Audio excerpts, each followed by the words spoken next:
I was selling private photos of my girlfriend Emma on a special website, but she had no idea about it. Before we met, Emma was shy and insecure.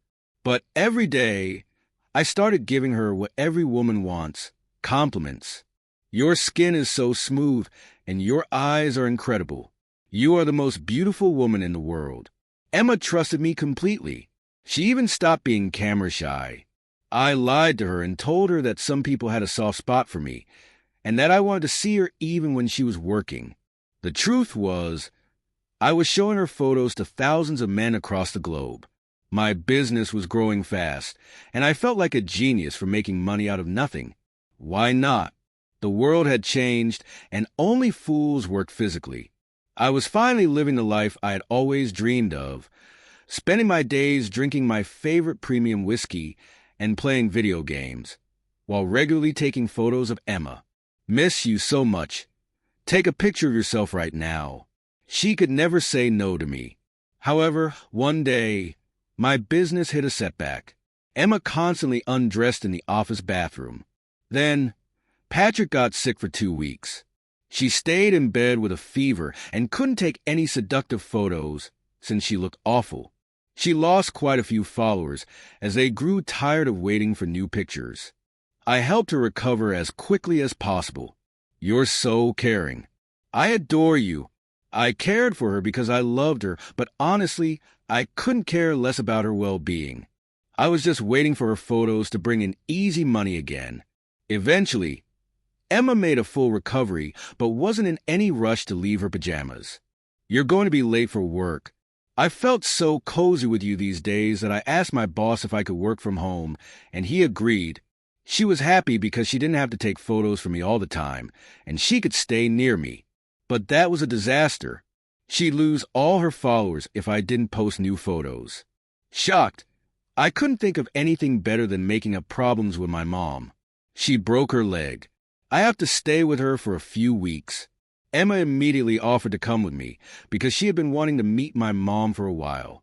I refused flatly. We haven't seen each other for so long. I wanted to be just the two of us. Of course, I wasn't actually going to see my mom. We hadn't spoken in a while because she kept asking me to get a job. So, I rented a house on another street and only went home to buy my favorite whiskey. During the day, I skillfully manipulated Emma's image. I feel so sad here. Only your body can cheer me up. The more miserable I pretended to be, the more intimate Emma's photos became.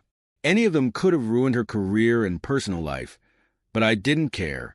Thanks to her sexy photos, I started earning 3 times as much.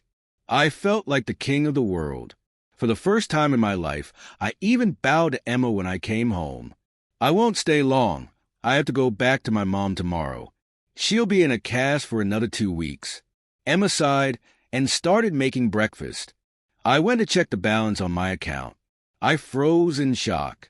My page, the one with Emma's photos, had been deleted. There was a copyright violation. I was furious. Honey, you look so pale. What happened? Someone interfered with my private life. I was expecting Emma to support me, but once again, I was shocked by her response. Yes, it's very unpleasant. I've been there. It's even worse when your nude photos end up posted online. Emma found out the truth, not from someone else, but from me. Before I returned, she wanted to surprise me by getting my favorite premium whiskey. She was the one surprised when she saw me standing in line, and as she looked over my shoulder, she noticed the leaked photos of her. At that point, I was already drunk and didn't notice Emma or anyone else around me. Afterward, she contacted the website support and told them that she hadn't created the account. Honey, I can explain everything. Oh, you will, but not to me. Explain it to the police, because this isn't just an invasion of my privacy. It's a crime. At that moment, the doorbell rang. Emma smiled and handed me my morning coffee. You better drink it fast, because it's for you.